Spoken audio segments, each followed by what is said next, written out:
Hello everyone, welcome to today's PrismSlicer tutorial.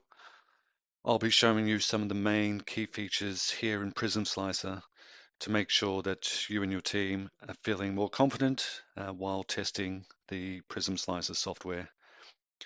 So let's get started. First, click on the Print tab and you'll simply need to search for the printer that you are using within your company to make sure that the printer is matching here in PrismSlicer. Next, simply click on the print materials and you'll need to search for the resins or the materials that you currently have installed in your 3D printer. So simply search for those resins, click OK, and then simply click Confirm. Next, let's load in our 3D model. So go to your Design tab, click on Model, Load Models, and then search for your 3D model within your hard drive on your computer. Load in the OBJ file. Next, it will ask you what unit of length.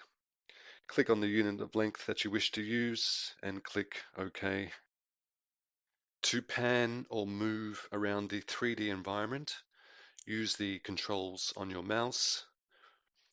Now, one of the key features here in PrismSlicer, if your models come from a 3D scanner and you're not happy with the colors on this model, you are able to adjust the brightness, contrast, and saturation. You can do this on the right-hand side by sliding the sliders left to right. So once you're happy with the color of your model, next we will slice our 3D model. Simply go to the main menu, click on Slice, and then in the bottom left-hand corner, this opens up our progress tracker, and this will show you once your action has been completed. Now we can see in the right-hand side that our model has been sliced into 419 layers. Simply slide the slider up and down to show you each individual layer. One of the reasons you want to check the slices is to make sure that there is no holes within your model. Also, if your model is made of overlapping meshes with different colors on them, the slicer viewer also shows you what is happening within the overlapping segments as well. So simply check your model, and once you're happy with the model, we'll then move to the next step, which will be creating a print preview. But before we do that, let's look at how PrismSlicer can help you with your design workflow.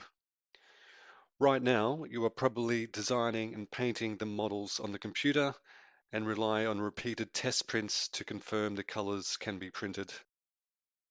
Using PrismSlicer takes the guesswork out of this process by showing you exactly how the printout will look without even having a printer.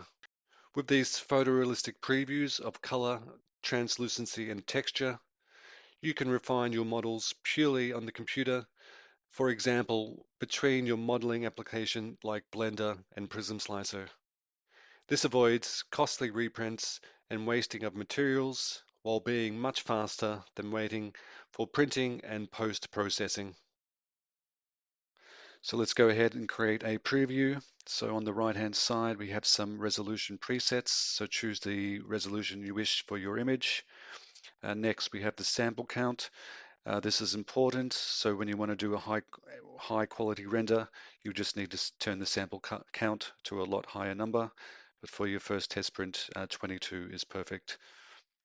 Next, we have different environments. You can simply choose from these different environments, and each environment gives you different lighting, like realistic lighting. If you don't like any of these environments, you can also go to this website that you see here, and you can actually create your own environment through that website and then load it into PrismSlicer. So once you're happy with your preview settings, simply click on Render Preview, and then in the bottom left-hand corner with our progress tracker, we can see that our preview has started to be rendered. Now with PrismSlicer, it will automatically open a second application. It's called TEV. And as you can see in this application, our render is started. Here are some renders I did previously at a higher sample count. As you can see, each of these renders are in different lighting environments. So we have one outside in the garden, one in the gallery, and the first one was in a studio. So once you're happy with your final render and you're happy with the colors of your 3D render, the final step is we'll need to export these slices. And to do that, simply come into the main menu and click on the last option, which is Export Slices.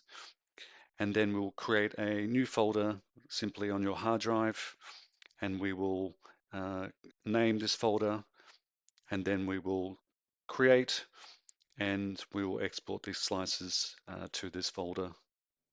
Once the slices have been exported, you will then import them into GrabCAD and proceed to print your 3D model. You'll be feeling confident with knowing that the colors will be matching your original design. So as always with PrismSlicer, what you see is what you print. Fewer reprints, less waste, and better results with your team. So thank you for watching. If you have any questions or would like to talk in more detail, feel free to contact us. Otherwise, wishing you all a great day and bye for now.